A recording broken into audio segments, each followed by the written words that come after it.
특징이 약간 M자형 머리잖아요, 그죠? 그래서 이게 대머리라는 게 가장 이제 바울을 알아볼 수 있는 중요한 특징 중에 하나입니다. 그래서 성인들 사진이 쭉 있는데 그 중에 어느 한 분이 유독 대머리시다. 그럼 이제 저분이 바울이시구나 이렇게 알면 되겠습니다. 자, 비교하기 위해서 이 사진을 가져왔는데 이분은 베드로라고 해요. 베드로는 좀 전에 본 그 바울에 비해서 상당히 머리숱이 많죠. 자, 이분이 이제 베드로라고 그러고 그 다음에 또 다른 이것은 이제 돌로 판 건데 여기 보면 바울과 베드로를 이렇게 대조해서 대비시켜서 있는 이 조상이 있는데 자 어느 분이 바울이고 어느 분이 베드로입니까? 분명하게 드러나는 거죠. 네. 여러분 보시기에 오른쪽이 바울이고 왼쪽이 이제 베드로죠. 저기도 보면 이제 바울은 확실히 대머리죠, 그죠? 예. 이제 그런 식으로 바울을 표시하고 있습니다. 바울 고향은 그 길리기아 다소라고 우리가 알고 있죠. 그래서 사도행전 21장 39절에 보면 바울이 자기 고향을 소개할 때 나는 그 길리기아 다소 출신인데 그것은 소읍이 아니다. 조그만 도시, 조그만 읍 단위의 그런 크기가 아니라 굉장히 큰 도시라고 하는 것을 이렇게 소개하고 있어요. 사도행전 21장 39절인데 읽지는 않겠습니다. 거기 이제 그렇게 나와요. 그 길리기아 다소는 조금 이따 이제 제가 지도로 보여드릴 텐데 굉장히 큰 도시였고요. 인구가 거의 50만이었다 그래요. 생각해 보세요. 2000년 전에 인구가 50만이었다 그러면 어마어마한 크기입니다. 지금 뭐 한 1000만이나 그 이상 되는 그런 규모를 가진 도시였어요. 그리고 이 길리기아 다소는 교통의 요충지였습니다. 그래서 알렉산더 대왕이 동방 원정을 떠났을 때도 이곳을 들러서 이제 다른 곳으로 이제 갔던 그런 도시고요. 그다음에 좀 더 나중에 보면 이제 클레오파트라라고 그 이집트에 아주 그 미인이었던 여왕이 있다고 우리가 알고 있지 않습니까? 뭐 클레오파트라의 코가 조금만 낮았어도 세계 역사가 변했을 거다. 그래서 얼마나 미모가 뛰어났으면 세계 역사를 바꿀 수 있는 이제 그런 미모를 가진 여성이었는데 이 여왕도 다소에 온 적이 있습니다. 그러니까 안토니우스하고 이제 사랑을 하면서 다소에 왔어요. 사실은 이제 이 로마의 어떤 그 정치사에서 이제 누가 패권을 잡느냐에 따라서 애굽의 운명이 달라지지 않습니까? 그래서 이 여왕이 누구를 자기가 선택해서 누구 편에 붙어야 우리 애굽이 살 수 있는지를 생각한 끝에 안토니우스를 이제 선택을 했습니다. 근데 안토니우스가 다소에 있었거든요. 그래가지고 그 이제 애굽에서 이제 배를 멋지게 치장하고 뭐 향수도 뿌리고 뭐 해가지고 배를 타고 다소로 와서 안토니우스를 꼬드겼습니다. 그래서 안토니우스가 넘어갔죠. 그래서 둘이 사랑하는 사이 연인이 되었어요. 그래서 애굽의 어떤 그 나라 운명을 잘 이렇게 해보려고 했는데 결국은 안토니우스가 전쟁에 져서 서로 같이 자살했죠. 네. 자, 하여간 클레오파트라가 안토니우스를 만나려고 온 곳이 이 다소였어요. 그래서 다소에는 좀 이따 보여드리겠지만 클레오파트라의 그 성문이라고 하는 그런 이제 문도 있습니다. 우리 뭐 동대문, 남대문 뭐 이런 식의 숭례문이나 이런 그 사대문이 있지 않습니까? 서울에 그런 것처럼 클레오파트라의 문이라고 하는 그 성문이 아직도 남아 있습니다. 자, 그럴 정도로 다소는 유명한 곳이었어요. 그 다음에 키둔스강이라고 이제 강이 흘러요. 뭐 서울에 한강이 흐르듯이. 그리고 그곳에서 알렉산더 대왕이 와가지고 원정 때 와서 거기서 초봄이었는데 목욕을 했다고 합니다. 그런데 이제 심한 독감에 걸려가지고 거의 4주를 앓아눕는 바람에 이 원정의 스케줄이 늦춰졌다는 그런 얘기도 있고요. 아까 그리고 다소에서 좀 더 뭐 3, 40km 뒤로 올라가면 길리기아의 관문이라고 하는 그 문이 있었습니다. 이 쉽게 말하면 우리가 태백산맥을 넘어갈 때 뭐 대관령이라든가 한계령이라든가 0이 있지 않습니까? 그런 것처럼 이 해안 지역에서 이제 소아시아, 지금의 터키죠. 터키 내륙으로 들어가려고 하면 이제 그 산맥이 있는데 그 산맥을 넘는 그 영 중에 하나가 길리기아의 문이었어요. 길리기아의 관문이라고 하는 그 문이 있습니다. 이따가 제가 또 보여드리겠습니다. 다소는 교통의 요지였어요. 지중해 해안선을 따라서 이제 시리아로 내려가는 그 요지에 있고요. 거기서 길리기아의 관문을 넘어가지고 내륙으로 들어갈 수 있습니다. 갑바도기아라고 하는 내륙으로 이렇게 들어갈 수 있어요. 나중에 여러분들이 뭐 갔다 오신 분들도 있겠지만 그 그리스, 터키 성지 여행 가면 갑바도기아에 가면 그 열기구를 타고 풍선을 타고 이렇게 올라가서 뭐 내려오는 그런 뭐 이벤트 그런 걸 그 이제 거기 가서 이제 하더라고요. 저는 못 가봤는데 자 하여간 그래서 그 내륙으로 들어가면 그 이제 갑바도기아로 들어가는 그 요충지에 다소가 있었습니다. 자 그리고 교통의 요지였고요. 그 다음에 이제 무역의 중심지였고 그 다음에 거기에는 모피 산업이 굉장히 유명했습니다.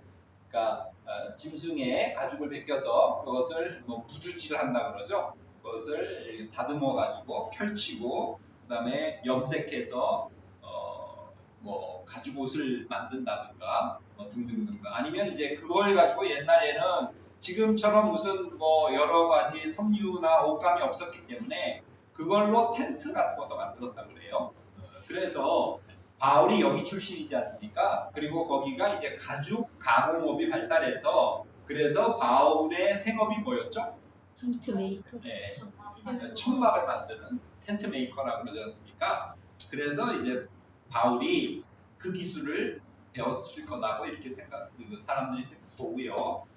바울의 가업이 그러니까 뭐 집안이 그 일을 했을 거라고 추정을 하고 있습니다. 그래서 이제 바울을 텐트 메이커라고 그러죠. 천막을 만들었다. 근데 그 천막의 재질이 뭐냐고 하면 가죽이죠. 동물의 가죽으로 그걸로 이제 옷을 입기도 하고 이렇게 천막을 만들기도 하고 이제 그랬습니다. 그리고 다소는 그 철학과 학문의 도시였어요. 스토아 철학이 굉장히 발달했던 그런 곳이었습니다. 그래서 아마 바울이 그곳에서 자랐기 때문에 이렇게 많은 지식을 습득하고 배울 수 있지 않았을까 하는 생각을 해봅니다. 자, 다소에 대한 그 설명을 잠깐 했고요. 이게 이제 그 바울의 생가라 그래요. 우물도 있죠. 근데 이제 보시면 아시겠지만 이거는 최근에 만들어진 겁니다. 그러니까 터키는 이슬람 국가지 않습니까? 지금은 터키가 아니라 튀르키예라고 하나요? 네, 얼마 전에 바꿨죠. 근데 입에 자꾸 터키가 입에 이제 익숙해서 계속 터키라고 얘기하는데 이 튀르키예는 이슬람 국가거든요. 근데 이 다소가 바울의 고향이기 때문에 관광객이나 순례객들이 많이 오지 않습니까? 그러니까 아마 뭔가를 하나 만들어 놓은 것 같아요. 물론 뭐 옛날 뭐 고증이나 이런 걸 그 참고해서 여기가 바울의 생각이라고 하면서 만들어 놓긴 했지만 다 최근에 만들어 놓은 겁니다. 그래도 어쨌거나 여기가 이제 생가다. 그러니까 다소에 가면 꼭 이제 저기를 가보게 되죠. 자, 여기가 이제 바울의 생가라고 하고요. 여기가 이제 그 키드루스 강이죠. 겨우 에게여로울 수 있죠. 뭐 한강이나 이렇게 우리나라의 큰 강들을 보면 굉장히 폭도 넓고 한데 어쨌거나 지금 이렇게 졸졸졸졸 우리 뭐 시냇물 수준으로 물이 흐르고 있고 여기서 이제 알렉산더 대왕이 와서 목욕을 했다가 독감에 걸려서 심한 감기에 걸려가지고 해외 동방 원정이 한 달 정도 늦춰졌다고 합니다. 자, 이게 이제 길리기의 그 이제 클레오파트라의 문입니다. 클레오파트라의 문. 그러니까 클레오파트라가 이곳에 왔기 때문에 그것을 기려서 이제 클레오파트라의 문이라고 만들었는데 아마 지질이나 이런 걸로 다 부셔졌고 최근에 다시 콘크리트로 저렇게 그냥 하나 이렇게 만들어 놨어요. 그렇지만 뭐 옛날에 그 불국사도 이제 다시 60년대, 70년대 박정희 대통령이 다시 이렇게 그 재건해가지고 만들어놨지 않습니까? 그 전엔 거의 다 이제 그 폐허가 되어 있었잖아요. 그런 것처럼 여기도 지금 몇천 년, 뭐 2000 몇백 년 전이지 않습니까? 그러니까 아마 많이 무너졌겠죠. 그러나 그것을 지금 최근에 개보수한 거다라고 이제 보시면 됩니다. 어쨌거나 여기가 이제 클레오파트라의 문입니다. 자, 이게 이제 길리기아의 관문이에요. 우리로 치면 대관령, 판계령, 미시령 이렇게 해서 태백산맥을 넘는 그 다소의 뒤에 우리 동서로 넘어갈 때 이제 태백산맥이 있듯이 그 타우루스 산맥이 이렇게 쭉 위에 버티고 있습니다. 그러니까 다소에서 뭐 20-30km 이제 뒤로 가면요. 그래서 그 산맥을 넘어서 안으로 들어가면 아까 말씀드렸듯이 거기가 이제 갑바도기아가 나온다 그랬죠. 그래서 그 이제 타우루스 산맥을 넘는 그 영 중에 하나가 길리기아의 관문이었습니다. 그래서 저 관문으로 그러니까 다소로 오려면 내륙에서 다소로 오려면 저기를 통과해야 되죠. 그래서 알렉산더 대왕도 저기를 통과했고 바울도 이제 내륙으로 비시디 안디옥이나 이고니온 루스트라 더베 이런 곳으로 이제 선교 여행을 갈 때 다소에서 저기를 통과해서 내륙으로 들어갔습니다. 자, 길리기아의 관문 보시고 그리고 그 관문 옆에 지금 조금에서 좀 이따 이제 크게 보시겠지만 여기에 뭐 비석 같은 게 서 있죠, 그죠? 요즘으로 하면 여기가 방명록이에요. 그래서 유명한 사람들이 지나가면 물론 자기가 파진 않겠죠. 사람들이 누가 여길 지나갔다 그러면서 지나간 사람들의 이름을 여기다 새겨놨습니다. 자, 그래서 저기에 이름이 좀 새겨질 정도가 돼야겠죠, 그렇죠? 자, 좀 크게 본 겁니다. 그래서 지나간 사람들의 이름을 여기다 이렇게 적어놨다 그래요. 자, 이 정도로 해서 이제 다소에 대한 설명 마치고요. 바울, 사울이라고 이렇게 불리지 않습니까? 그래서 우리가 교회에서는 흔히 사울은 큰 자고 바울은 작은 자고 그래서 원래 사울로 불리우다가 주님에 의해서 부름을 받고 다메섹 체험 이후에 이름을 이제 바울로 바꿔서 작은 자라고 해서 겸손하게 사역을 했다는 말을 많이 들어본 적이 있으신가요? 들어본 적이 있으신가요? 모르겠는데 하여간 이제 보통은 이제 그렇게 얘기를 해요. 그런데 뭐 그 말이 꼭 틀렸다 이건 아닌데요. 좀 정확히 말씀드리면 여기 보시면 이제 사울이라고 하는 건 제가 히브리어로 써놨지 않습니까? 그러니까 히브리어식 발음이에요. 사울 그건 이제 히브리식 발음이고요. 그래서 우리가 유명한 왕도 사울이잖아요. 그렇죠? 초대 이스라엘의 왕도 사울이죠. 네. 거기서 이제 다윗으로 넘어가지 않았습니까? 그래서 사울은 굉장히 뭐 나름대로 흔한 이름이었고 그리고 이제 바울의 히브리식 발음이 뭐다? 사울이죠. 그렇죠? 그래서 사울이고요. 그리고 이 사울이라는 말 우리가 또 이렇게 얘기하죠. 좀 전에 제가 설명했는데 회심 전에는 사울로 불리다가 회심한 이후에 바울로 불렸다. 그리고 사울은 큰 자고 바울은 작은 자다. 그리고 이제 그렇게 또 하지만 그런데 여기 성경 한번 읽어봅시다. 사도행전 9장 25절. 제가 써놨죠. 사도행전 9장 25절.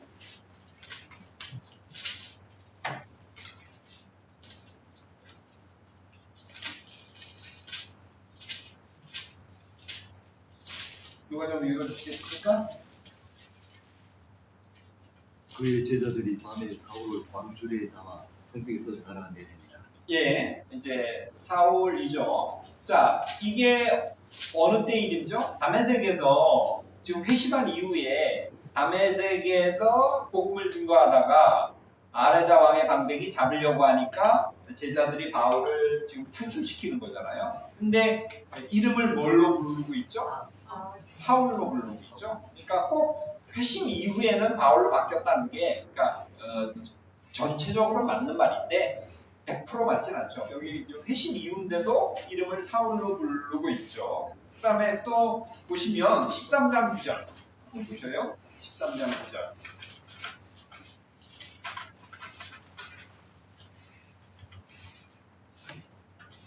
누가 좀 읽어주시겠습니까?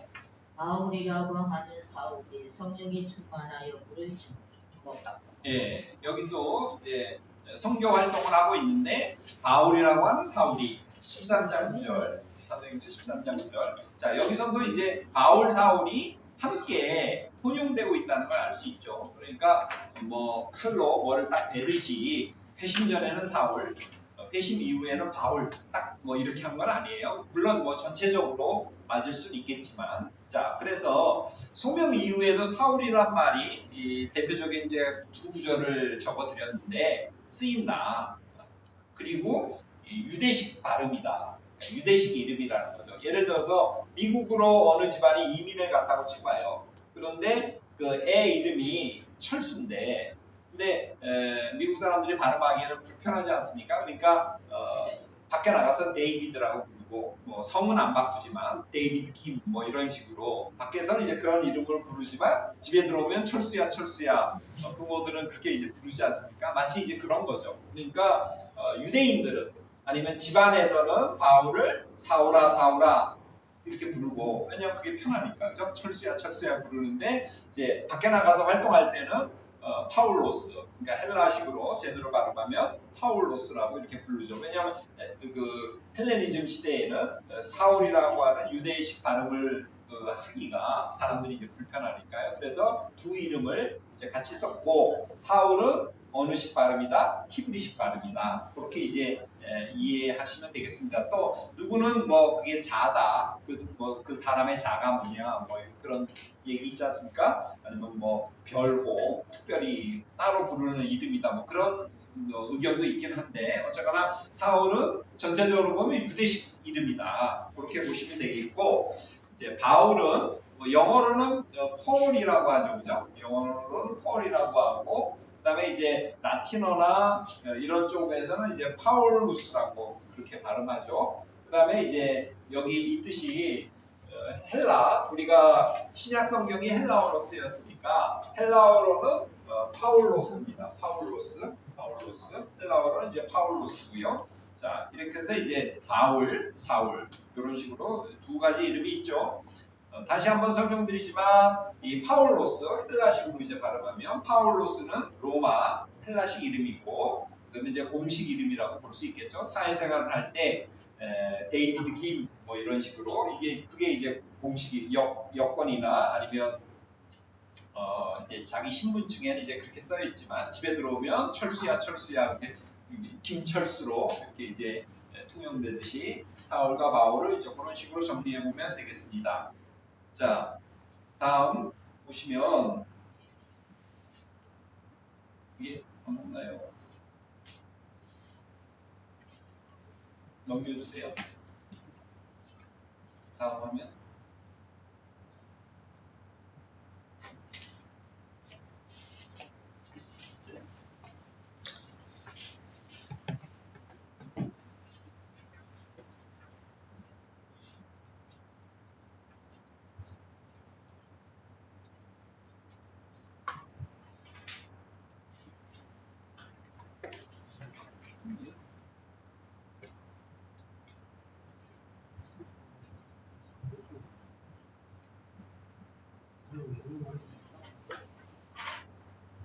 넘겼어요.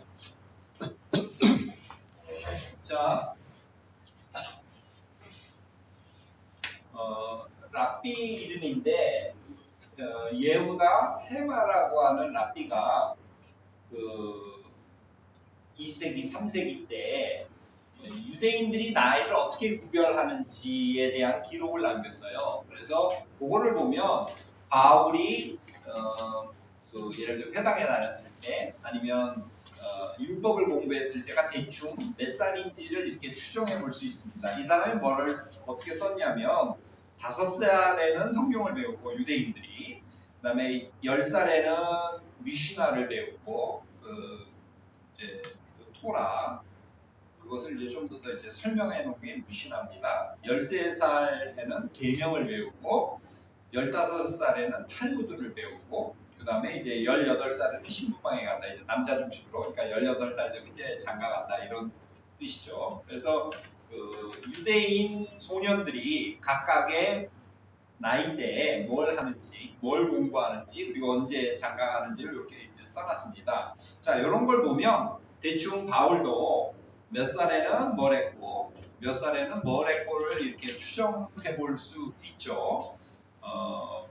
바울은 이 다소에 있다가 예루살렘으로 가서 가마리엘 문화에서 교육을 받지 않습니까? 네, 그래서 이 언제 과연 그러면 바울이 예루살렘으로 갔을까? 또 한번 생각해 볼 필요가 있죠. 사도행전에서 보면 바울이 예루살렘 사람들을 향해서 내가 이제 다소 출신인데 그러나 내가 예루살렘으로 와서 이 성에서 자랐다 이런 말을 쓰거든요. 그런 말을 보면 이 성이라는 게 예루살렘이거든요. 그러면 청소년기를 예루살렘에서 보냈다는 그런 뜻이 돼요. 자랐다니까. 그죠? 이 성에서 자랐고 그리고 가마리엘 문화에서 내가 교육을 받았다는 얘기를 해요. 그래서 이제 정확하게 언제라고 얘기할 수는 없지만 바울은 꽤 어린 시절에 예루살렘으로 온 것 같아요. 쉽게 말하면 뭐 조기 유학 다소에서 조기 유학을 예루살렘으로 왔다고 이렇게 볼 수가 있거든요.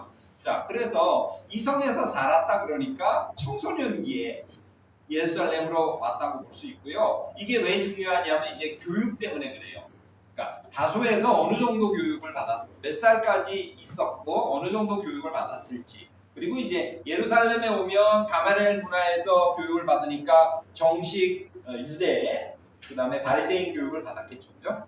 그러면 다소에서 그러니까 한 10대 초반 정도면 예루살렘으로 오지 않았을까라고 보고요. 그래서 이런 나이 구분에 보면 성경, 미시나, 계명 정도를 배우다가 그리고 이제 예루살렘으로 오지 않았을까라고 이렇게 한번 생각을 해봅니다. 자, 그리고 이제 예루살렘에 와서 가마리엘 문화에서 이제 배웠다 그랬죠. 그리고 이제 바리새인으로 교육을 받았다 그래요. 그래서 이제 바리새 교육, 뭐 파리사이오스, 페루샤, 히브리어, 이제 제일 오른쪽은 헬라어인데 이 바리새 교육을 받았다고 하고요. 바리새인들은 큰 종파가 네 종파가 있었지 않습니까? 예수님 시대에 사두개파, 바리새파가 이제 제일 큰 파고요. 그 다음에 젤로타, 그 다음에 에세네파 이렇게 해서 네 파가 있지 않습니까? 뭐 다른 건 이제 설명하지 않고 젤로땅은 젤로땅이 아니고 사두개파는 그 제사장 계급이거든요. 그리고 사독 계열이에요. 그래서 꽤 그 지체가 높은 아주 옛날부터 제사 일을 감당해 왔던 그런 이제 계파입니다. 그러니까 굉장히 전통을 중시하고 그리고 제사를 담당하고 이러다 보니까 어떻게 해요? 보수적이죠. 그렇죠? 계속 지켜야죠. 그렇죠? 전통과 역사와 문화와 유산을 지켜야 되는 그런 입장이고요. 거기에 비해서 바리새파는 생긴 지가 얼마 안 됐습니다. 생긴 지가 얼마 안 됐고 이 평신도 운동이에요. 사두개파는 제사장이니까 어떻게 되면 뭐 귀족은 아니지만 그래도 이렇게 성직자 계급이거든요. 그쪽은. 근데 이쪽은 평신도 계급이고 자기들이 볼 때 우리 평신도들도 제사장만큼 정결하게 지내야 된다. 제사장에 못지않는 그런 거룩성을 우리가 갖고 일상생활에서 살아가야 된다고 하는 굉장히 좋은 의미의 이제 그런 운동이 벌어졌고요. 우리의 어떤 그 정결의 수준을 누구 끝까지 올려야 된다? 제사장 끝까지 올려야 된다고 하면서 열심히 실생활을 하면서 이제 종교적으로 성결한 삶을 잘 잡고 살려고 노력했던 그런 운동이 바리새 운동이고요. 그래서 이들은 평신도이기 때문에 뭘 갖고 있습니까? 직업을 갖고 있습니다. 그래서 바리새인은 꼭 뭘 시키냐면 직업 교육을 시켜요. 그래서 바울이 바리새 그 교육을 받을 때 직업 교육으로 뭐 중에 하나, 자기 주특기를 하나 이제 받는 거죠, 그죠? 그래서 그걸로 먹고 살면서 전도도 하고 말씀도 증거하고 그런 것이 이제 바리새 바리새파의 특징이고, 그래서 바울은 아마 가업이 장막 짓는 거였고, 그래서 그거를 가지고 자기의 어떤 그 생업을 잇는 텐트 메이커 그 일을 했다고 이렇게 볼 수 있겠습니다. 그래서 생계를 위한 실업교육, 그래서 그것이 이제 바울이 장막 짓는 일을 했던, 바울이 자기양 선교를 했던 그 이유 중에 하나라고 볼 수 있습니다. 자, 바울은 가마리엘 문화에서 이제 배웠죠. 그리고 누구보다도 열심이었어요. 자, 한번 갈라디아서를 한번 봅시다. 갈라디아서 1장.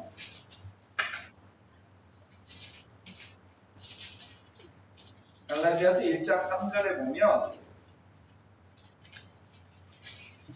13절부터 14절, 13, 14절 읽어보세요. 갈라디아서 1장 13절, 14절.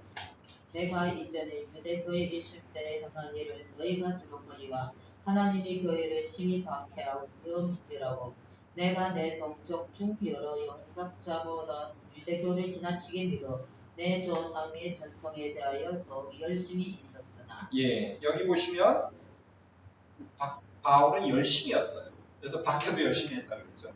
그리고 그 다음 절에 보면 동족 중에 여러 영갑자들, 여러 그 동년배라고 보시면 돼요. 영갑자라는 말은 되게 어려운 한자인데 거의 안 쓰는 말이죠. 내 동료 누구보다도 유대교를 잘 믿었어요. 네, 지나치게 믿었다고 그렇게 얘기를 하죠.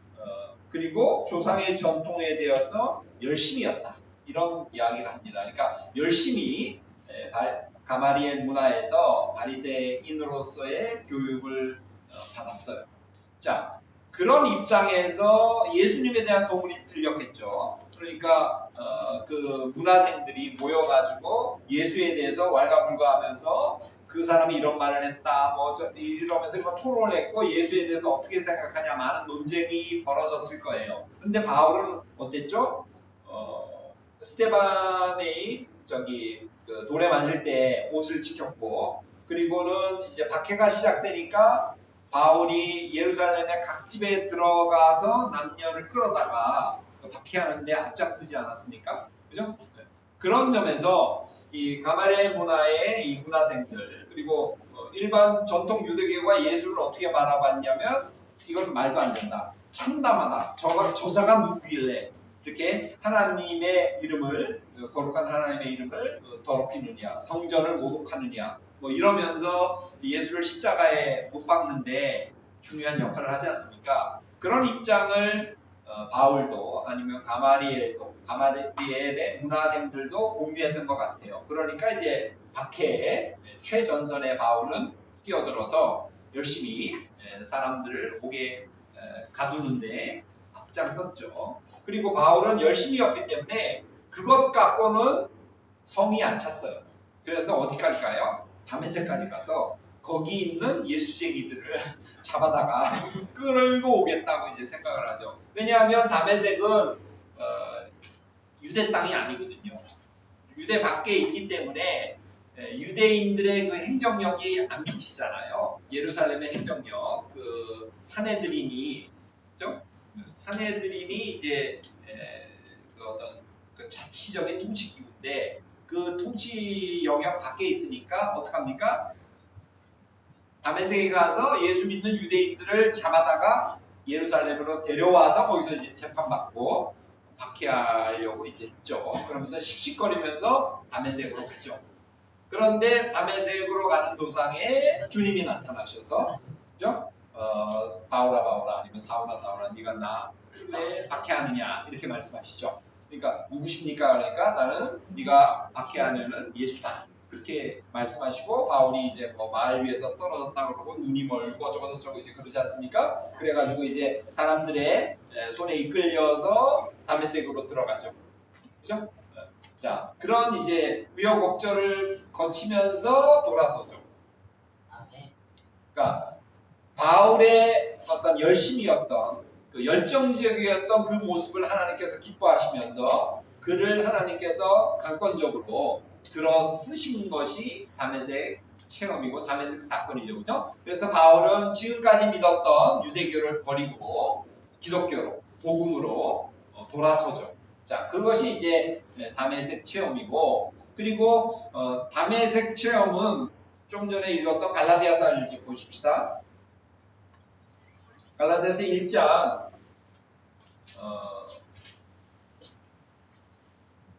15절 16절 한번 읽어보시겠습니까? 15절 16절.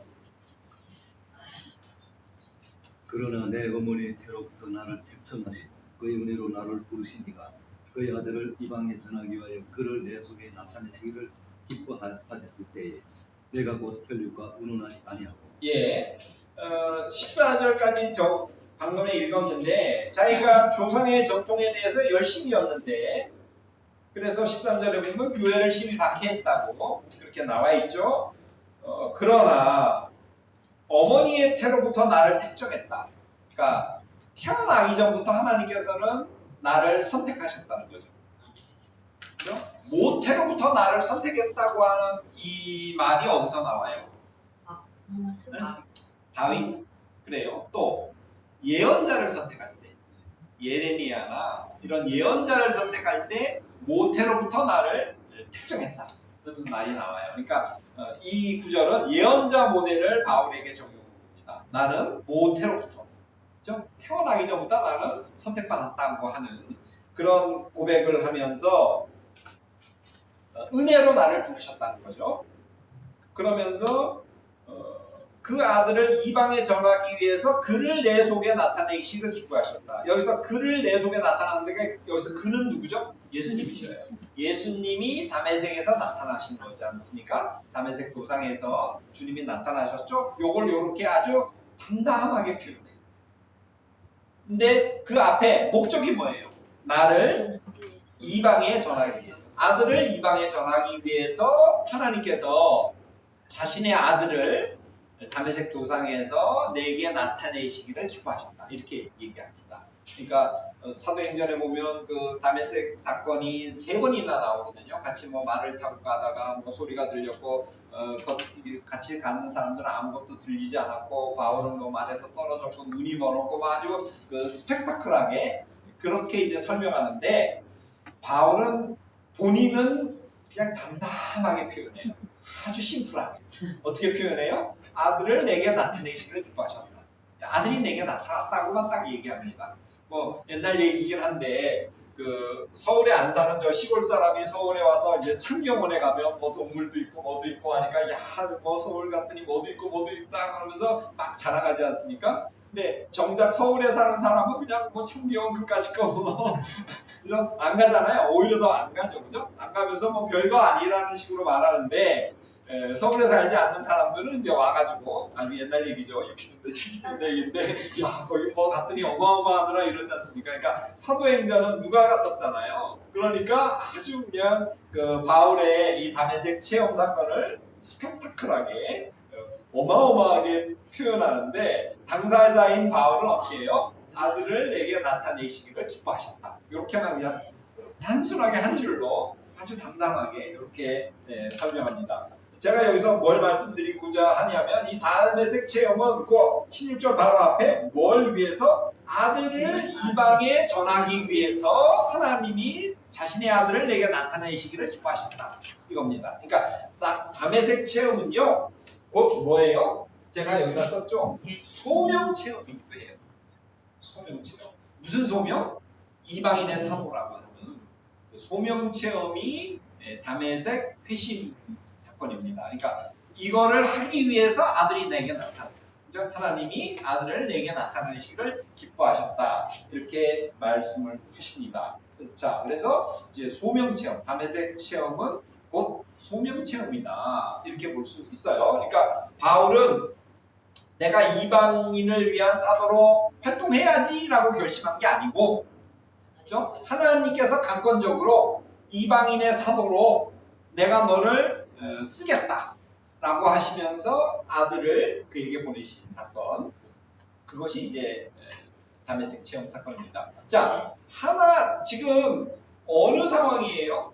다메섹으로 가서 예수 믿는 사람들을 박해하려는 그 상황인데 그래서 그 다메섹에 이제 거의 다 왔거든요. 그때 주님께서 나타나시는 거예요. 그러면서 왜 나를 박해하느냐고 그렇게 말씀하시지 않습니까? 그러니까 바울은 어떻게 생각했냐면 예수는 그냥 인간일 뿐이다.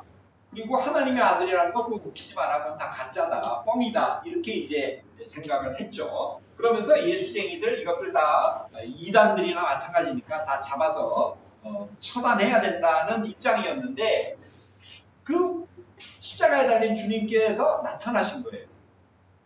자, 그러면 이제 바울은 뭐를 인정할 수밖에 없습니까? 그가 하나님의 아들임을 인정할 수밖에 없잖아요.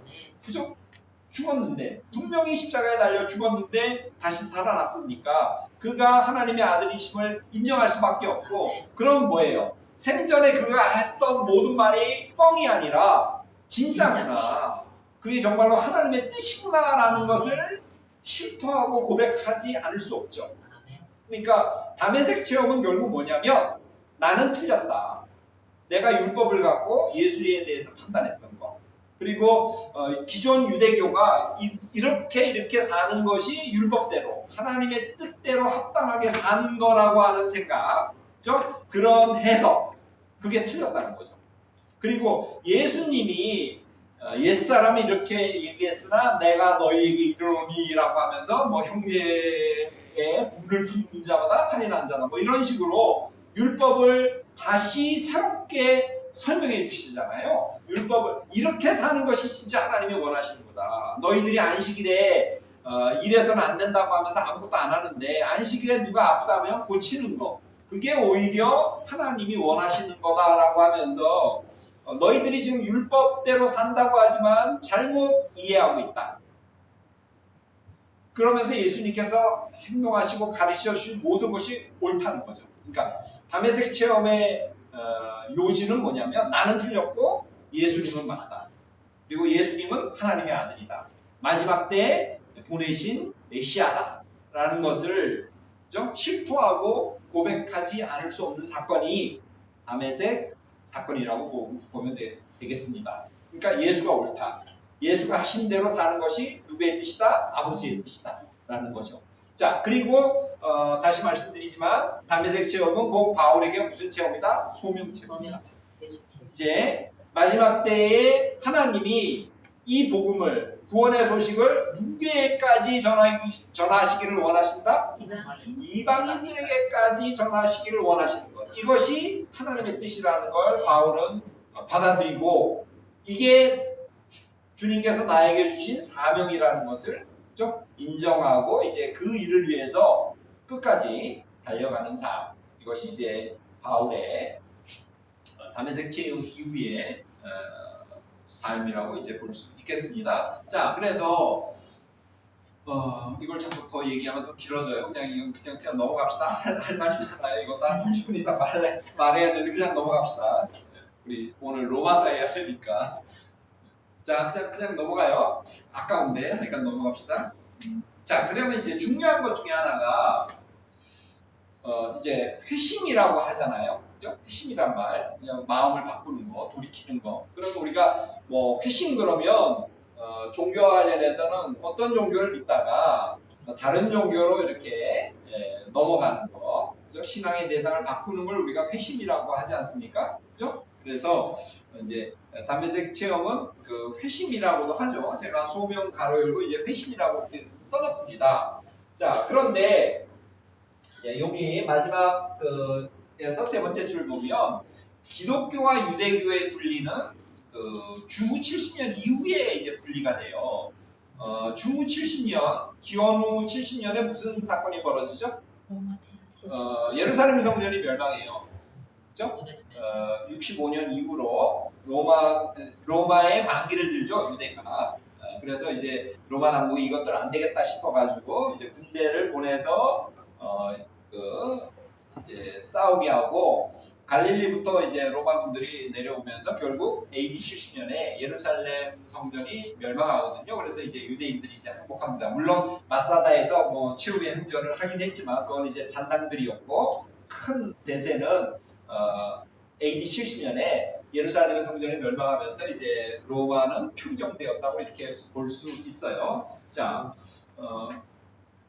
이 유대교는요 성전 중심이에요. 그러니까 제사 중심 종교예요. 그렇죠? 그래서 예루살렘 성전이 중요합니다. 자, 그런데 AD 70년에 예루살렘 성전이 파괴됐잖아요. 그리고는 이제 거기서 유대인들 살지 못하게 다 내쫓아 버려요. 왜냐하면 유대인들 계속 모아놓으면 이것들이 또 무슨 짓을 벌일지 모른다 그래가지고 다 내쫓아 버리고, 그리고 이제 거기에 그 성전을 다 파괴시켜 버리고 그것을 로마군 이제 주둔지로 만들어 버립니다. 만들어 버려요. 물론 이제 완전히 쫓아낸 건 뭐 130년, 135년 이후긴 하지만 어쨌거나 주로 이제 로마군이 주둔하는 주둔지로 예루살렘 성전을 바꿔버립니다. 자, 그러니까 이제 유대교는 굉장한 위기에 처해요. 왜냐하면 좀 전에 말씀드렸듯이 유대교는 뭐 중심이다? 제사 중심이다. 그래서 성전 중심인데 성전이 파괴가 됐잖아요. 그럼 더 이상 제사를 드릴 수 없거든요. 그죠?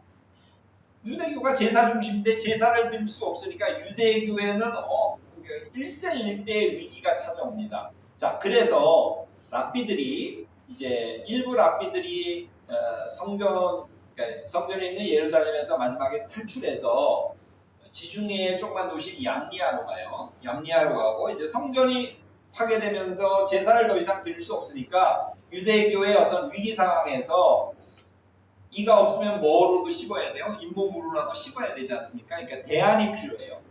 성전의 대안으로 뭐를 그들이 이제 생각하냐면 경전. 그죠? 경전을 대안으로 삼자고 하면서 얌리아에서 랍비들이 이제 회의를 해가지고 구약 성경을 39권으로 확정합니다.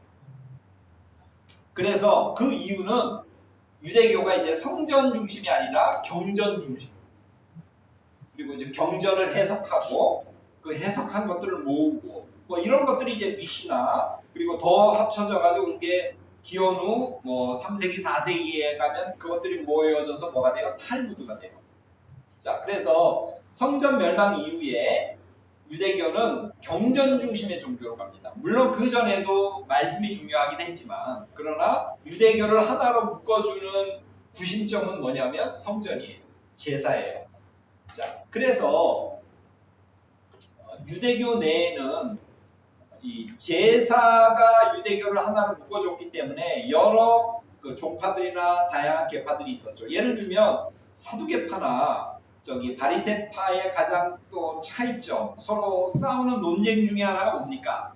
부활이 있냐 없냐잖아요. 그렇죠? 부활이 있냐. 사두개파는 부활이 있다고 봤어요? 없다고 봤어요?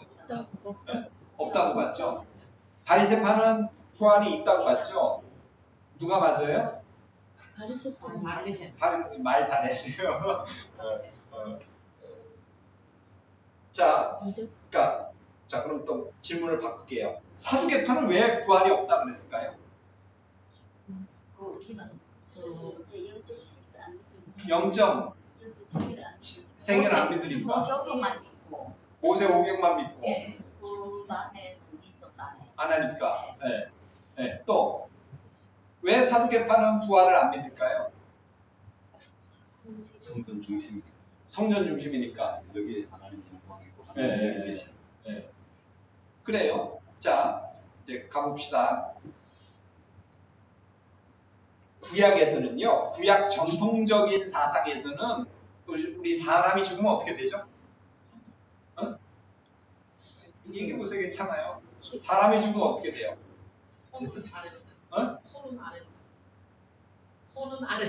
코는 아래로 가고. 그래요? 또 말해보세요. 사람이 죽으면 어떻게 되죠? 흙으로 돌아간다. 네. 또. 네? 사후세계는 없다. 네. 또 어떻게 돼요? 천국? 네. 아브라함이 그게 다 네, 아브라함. 그래요. 믿거든요. 그래요. 네, 또. 네, 자, 이제 갑시다. 그 말 들어왔어요? 열조로 돌아간다. 있잖아요. 열조. 죽으면 다시 열조로 돌아간다고 하죠. 열조라는 게 뭐예요? 조상들이 있던 곳이잖아요. 네, 아브라함의 품에 안긴 조상들의 세상으로 다시 돌아간다고 이렇게 봐요. 자, 열조로 돌아간다는 게 뭘까요? 그러니까 집합적 사고예요. 나는 누구 성씨에 누구 가문의 몇 대 손이야. 네? 그 존재가 이 세상에 와서 살아요. 뭐 아브라함의 아니면 야곱 지파의 뭐 몇 대 손인데 살다가 다 살고 나서 다시 내 위치로 돌아가는 겁니다. 열조로 다시 돌아가는 거예요.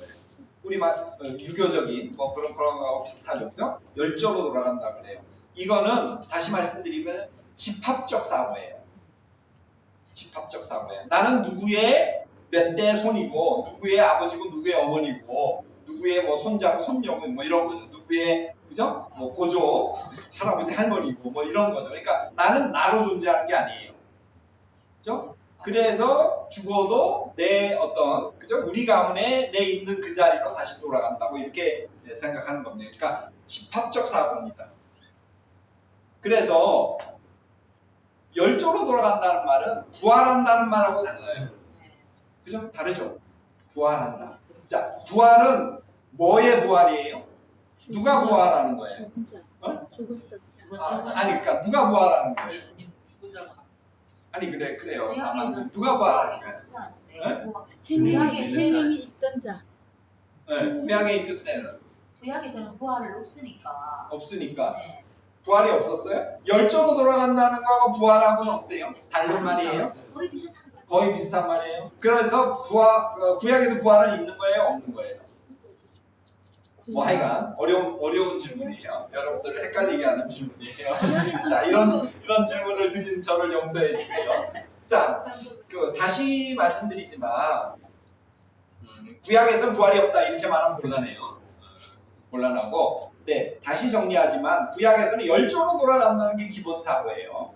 그러니까 내세는 분명히 있는 겁니다. 그죠? 열조로 돌아가니까. 뭐 나사로도 아브라함의 뭐 품에 안기고 어쩌고저쩌고 그러잖아요. 거짓 나사로도. 자, 그런 점에서 이제 내세는 있는데, 그런데 제가 강조드리고 싶은 건 어떤 개념이다? 집합적 개념이다. 네? 집합적 개념이에요. 그런데 부활은 뭐예요? 누구의 부활? 주님의 부활이고 죽은 자의 부활 맞는데 개인의 부활이에요. 그러니까 내가 부활하는 거예요. 쉽게 말하면. 개인은 부활은 개인주의적 사고예요. 내가 부활하는 거예요. 네. 물론 주님도 부활하고 죽은 자가 부활하는 거 맞는데 기본적으로 누가 부활하는 거예요? 내가 부활하는 거예요. 내가 죽으면 잘 신앙생활하면 부활한다. 그죠? 천국에서 그죠? 하나님과 함께 잔치를 벌이며 산다. 그리고 내 자녀나 부모들도 잘 믿으면 같이 그죠? 천국에서 같이 이제 영원히 산다. 행복하게 산다. 그러니까 기본적으로 뭐예요? 개인의 부활입니다. 그러니까 부활은 개인주의적 사고예요. 근데 열조로 돌아간다고 하는 구약의 전통적 사고는 뭐예요? 집합적 사고입니다. 자, 그러면 왜 집합적 사고에서 사고에서는 이제 부활이잖아요. 신약에서는 열조로 돌아간다는 말 안 하잖아요. 신약에서는 이제 왜 집합적 사고에서 개인적 사고로 바뀌었을까? 이게 중요해요. 자, 이제 보시면, 자, 이것도 이제 빨리 하고 넘어가야 되는데, 자, 지금 뭘 설명하냐면 기독교와 유대교의 분리는 그 이후다, AD 70년 이후다, 이걸 설명하면서 지금 제가 얘기를 하고 있어요. 자, 부활은 개인의 부활이고, 그래서 개인주의적 사고라고 했죠. 자, 구약에서 신약으로 넘어오면서 왜 이렇게 바뀌냐면, 그리고 부활이라는 사상은 구약에도 있죠. 구약에도 있어요. 에스겔의 뭐 해골, 나 아니면 갑자기 생각이 호세아서나 뭐 이런데 보면 잠깐 나옵니다. 그런데 전면적으로는 안 나와요. 살짝 나와요. 아이를 살기도 하는 것 같기 이제 다시 옷을 예수님 몰고 하는 거 물론 그렇죠. 근데 죽은 아이를 살리는 건 부활은 아니죠. 다시 살린 거예요. 그러니까 나사로를 살리잖아요. 그죠? 그렇지만 나사로는 죽잖아요. 다시 살린 애도 결국은 죽잖아요. 나중에 나이가 들면. 그러니까 그거는 이제 부활은 아니죠. 부활은 뭐예요? 영원히 사는 거죠. 그러니까 아직까지는 부활은 누구밖에 없어요? 예수님밖에 없죠. 그죠? 다시 살아나더라도 결국 죽죠. 시간이 지나면. 자, 그런 점에서 그건 부활이라고 그러진 않습니다. 그냥 다시 살린 거지. 자, 왜 집합적, 집단적 사고에서 개인적 사고로 바뀌냐면요. 이스라엘이 포로로 끌려가고 다시 돌아와서 성전을 재건하고 뭐 그렇지만 또 다시 타락하지 않습니까? 그래서 결국 그 말라기 이후로 하나님의 말씀이 끊기고 그리고 이스라엘은 계속 어려움을 겪죠. 그래서 이제 알렉산더 대왕의 지배를 받고 그 다음에 그 이후에 또 장군들 그래서 셀리코스의 지배를 받고 그 다음에는 로마의 지배를 받고 뭐 등등등등 하면서 계속 어려움을 겪으면서 예수님 시대까지 신약 시대까지 오지 않습니까? 그 속에서 이 열조로 돌아간다 고 하는 이 사고 이 어떤 내세 신앙 갖고는 이 한이 안 풀려요. 그러니까 왕조가 있었고 어느 정도 이스라엘 역사가 융성했을 때는 이 열조로 돌아간다. 그리고 고통은 잠깐뿐이었어요. 그리고는 다시 하나님께서 개입해 오셔서 회복시켜 주시고 욥기를 생각해 보시면 돼요. 시험을 받긴 하지만 그 시험을 잘 견디기만 하면 더 축복을 주죠. 그리고 이 세상에서 복을 누리고 장수하고 그러다가 이제 열조로 돌아가요. 자, 그러니까 별로 문제가 없죠. 아무 문제가 없어요. 열조로 돌아가는데 왜? 지금 그 하늘 다 이 세상에 다 풀었으니까. 그러니까 구약은 굉장히 현세적이에요. 구약의 축복 개념 굉장히 현세적이에요. 이 세상에서 장수하고 잘 먹고 잘 살고 많은 자손을 얻고 하는 게 구약의 축복관입니다. 자, 이것은 어느 때 유효해요? 나라가 잘 될 때, 융성했을 때 유효한 그런 개념이에요. 자, 그런데 예언이 그치고 그 다음에 여러 대제국들의 지배를 받고 하는 이런 상황, 굉장히 구분이 어렵고 사람들은 계속 고생만 하는데 이런 때에 자, 지금은 고생하지만 열조로 돌아간다. 이거 갖고는 한이 안 풀려요. 그죠? 한이 안 풀려. 각자의 그리고 신앙을 잘 믿어보려고 노력했고 의인으로 살아보려고 노력하면 노력할수록 이 사람은 현실에서 어떻게 돼요? 더 고난을 받아요. 그죠? 더 고난을 받다가 죽어요. 그죠? 그리고는 열조로 돌아간다 그러니까 그거 갖고는 부족한 거예요. 그러면서 뭐가 중요해져요? 부활이 중요해져요. 이 한을 풀어야 돼. 그러면 내가 부활해. 내가 부활해서 하나님 심판대 앞에 서서 하나님이 좌표가 우편으로 가르시고 악을 저지른 자, 배교한 자는 영원한 지옥불에 던져있고 여기는 천국잔치에 부름을 받고 하는 이런 생각들이 중간기 이후에 점점 중요해져요. 그러면서 그런 것들이 어떻게 돼요? 성경에 반영되고 개입되기 시작해요. 자, 그래서 사두개파, 바리새파로 다시 넘어갑시다. 사두개파는 보수적이었잖아요. 사독 계열이었으니까 거의 다윗 시대부터 있었던 그죠? 그 계층이란 말입니다. 그래서 그들은 구약의 전통적인 사상을 그대로 유지하고 그것들을 따랐기 때문에 뭐가 없다고 보는 거예요? 부활이 없다고 보는 거예요. 그죠? 이해가죠? 그러니까 틀린 것도 아니에요. 그런데 사두개파는 기원전 4세기, 3세기에 생긴 거거든요. 평신도 운동이에요. 그리고 이때는 이미 부활이 굉장히 중요해졌어요. 그러니까 이들 그리고 평신도니까 뭐 보수적이고 뭐 이러지 않고 좀 유연하고 그죠? 뭐 받아들이시는 건 받아들이자 이런 사고니까 바리새파는 뭘 받아들이는 거예요? 부활 사상을 받아들이는 거예요. 그래서 그 안에서 싸우는 거예요. 이쪽은 부활이 없다, 이쪽은 부활이 있다. 그래서 위기에 처했을 때 바울이 나는 뭐 부활을 전하는데 이들이 날 박해하려고 그러니까 사두개파하고 바리새파가 싸움이 나면서 거기서 그죠? 위기를 모면하고 뭐 그러기도 하죠, 그죠? 자 그렇게 해서 이 부활이라고 하는 내세의 주요한 교리조차 바울 시대, 신약 시대에 아직 확립이 안 됐어요. 그죠? 그런 때예요. 그러니까 그때는 뭐가 중요하냐면 교리가 별로 중요하지 않아요. 뭐가 중요하다? 뭐 중심이었다? 제사 중심이었다. 성전 중심이었다. 자, 그런데 성전이 파괴되고 멸망했어요. 그러니까 유대교를 하나로 묶어줄 수 있는 구심점이 없어집니다. 자, 그래서 랍비 중심으로 뭔가 이가 없으면 잇몸으로 씹어야 되듯이 그 잇몸 역할을 하는 게 뭐다? 경전이었다. 이제 그렇게 보시고요. 경전이 생기고 나니까 해석이 중요해지고요. 해석이 중요해지다 보니까 뭐가 이제 교리가 중요해져요. 그러면서 이제 교리를 가지고 이제 그 잣대로 여러 계파들이나 사람들, 사상들을 검증하기 시작해요. 그러면서 보니까 이 기독교인들이 이상한 거야. 얘네들 이상하네. 예수가 무슨 메시아야? 그러면서 얘네들은 내쫓아요. 그래서 다시 한번 말씀드리지만 기독교와 유대교가 분리된 건 주 70년 이후예요. 그러니까 착각하지 마세요. 예수님 당시나 바울 당시는 기독교는 아직 없었어요. 그러니까 기독교는 어느 안에 있었어요? 유대교 안에 있었어요. 유대교 안에 소종파로, 소신앙 집단으로 그냥 그 안에 한 구퉁이에 있은 거예요. 근데 우리는 그 이후를 생각하면서 예수님 당시에 이미 유대교하고 기독교가 나눠졌다고 생각하는데 아니에요.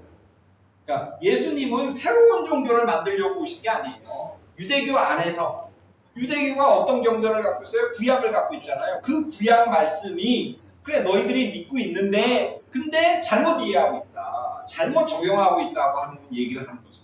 그러니까 같은 성경을 가지고 내가 하나님의 아들로서 아들의 권위로 너희들한테 알려주는데 너희들이 비록 열심은 있지만 그러나 그 방향이 잘못됐다. 그러면서 올바른 하나님의 뜻을 알려주시는 거고요. 바울도 마찬가지예요. 바울도 새로운 종교를 만들려는 게 아니에요. 유대교 안에서 유대교가 갖고 있는 그 말씀을 가지고 유대교의 마지막에 하나님의 복음이 어디까지 간다고? 땅끝까지, 열방까지 간다는 그 말씀에 의지해서 이사야의 그런 말씀이 있지 않습니까? 그 말씀에 의지해서 지금이 마지막 때고 그렇기 때문에 내가 이방에 땅끝까지 복음을 두고 이제 간다고 그렇게 얘기를 하는 거죠. 자, 그 다음에 40에 하나를 감한 매를 5번이나 맞았다고 이렇게 나와요. 그러니까 바울은 이방에 가서 제일 먼저 어디에 가죠? 도시에 가면 회당에 들어가요. 회당에 간다는 뭐예요? 유대교 안에 머물렀다는 겁니다. 그리고 거기서 말씀을 준 거예요. 물론 회당 안에는 누구도 있었어요? 이방인들도 있었죠.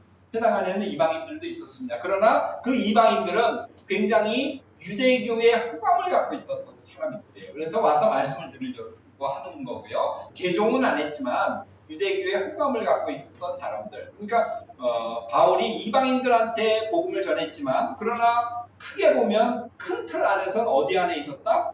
유대교 안에 있었다고 이제 볼 수 있습니다. 자, 그런데 이제 주님을 얘기하니까 유대인들이 그를 박해하죠. 그래서 40에 하나를 감한 매를 쳐요. 40번 때리면 사람이 죽는다고 생각했어요.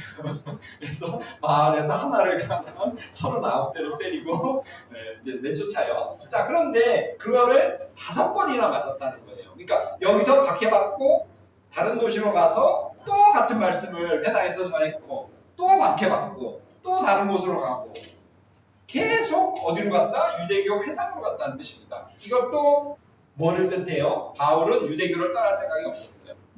그리고 유대교 말고 새로운 종교를 만들 생각이 없었습니다. 자, 이제 그걸 생각하세요. 그렇기 때문에 회심이라는 말은 그렇죠? 정확한 말은 아니에요.